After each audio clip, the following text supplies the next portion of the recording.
नमस्कार दोस्तों। आज की इस सैड स्टोरी हिंदी में हम कल्पना की दर्द कहानी बताने वाले हैं। कभी कभी अपनों के लिए अच्छा सोचना कब बुरा बन जाता है, हमें पता भी नहीं चलता। कल्पना के साथ भी कुछ ऐसा ही हुआ। तो आइए अब जानते हैं कि क्या है कल्पना की दर्द भरी कहानी। कल्पना की शादी हो गई। अब कल्पना अपने बचपन के घर को छोड़कर एक नए घर चली गई। कुछ दिन तो कल्पना को अपने माता पिता और अपने घर की बहुत याद आई। कल्पना की शादी के अब महीने बीत गए थे।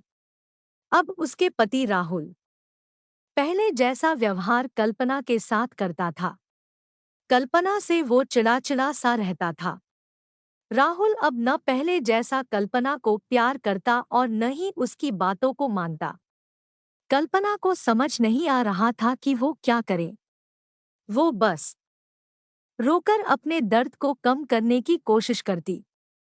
एक दिन कल्पना को पता चला कि राहुल सिगरेट पीने के बहाने छत पे जाता और किसी लड़की से बातें करता है।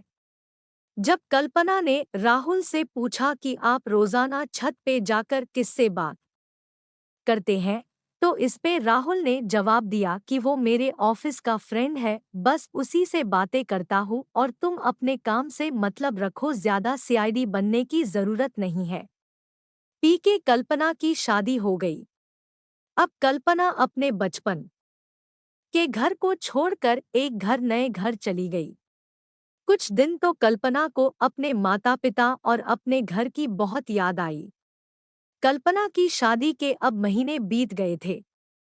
अब उसके पति राहुल पहले जैसा व्यवहार कल्पना के साथ करता था।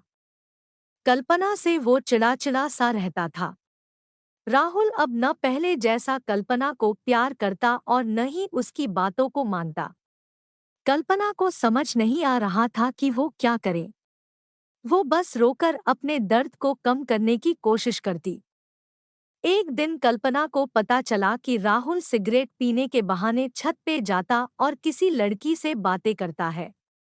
जब कल्पना ने राहुल से पूछा कि आप रोजाना छत पे जाकर किससे बात करते हैं, तो इस पे राहुल ने जवाब दिया कि वो मेरे ऑफिस का फ्रेंड है, बस उसी से बातें करता हूँ और तुम अपने काम से मतलब रखो, ज्यादा सीआईडी बनने की जरूरत नहीं है। कल्पना एक मध्यम वर्गीय परिवार से थी जिसने अपनी स्नातक की पढ़ाई पूरी कर ली थी और अब वो अपने घर पर ही छोटे बच्चों को ट्यूशन पढ़ाती थी। कल्पना का रंग गोरा था और वह दिखने में बिल्कुल गुड़िया की तरह थी। अगली सुबह जब कल्पना ने राहुल से पूछा कि ये नेहा कौन है और क्या लगती है आपकी। राहुल, मैं तुम्हें क्यों बताऊं। कल्पना, मैं बीवी हूँ आपकी। राहुल, देखो तुमसे पहले वो मेरे लाइफ में आई। कल्पना, तो फिर मुझसे शादी क्यों किया। राहुल, बस तुम अच्छी लगी इसलिए शादी कर लिया। कल्पना, अब तुम देखना मैं उस कामिनी लड़की को कैसे सबक सिखाता हूँ। नेहा को कब कल्पना ने कामिनी कहा तो राहुल ने गुस्से में कल्पना को बहुत मारा और उसे कमरे में बंद कर दिया।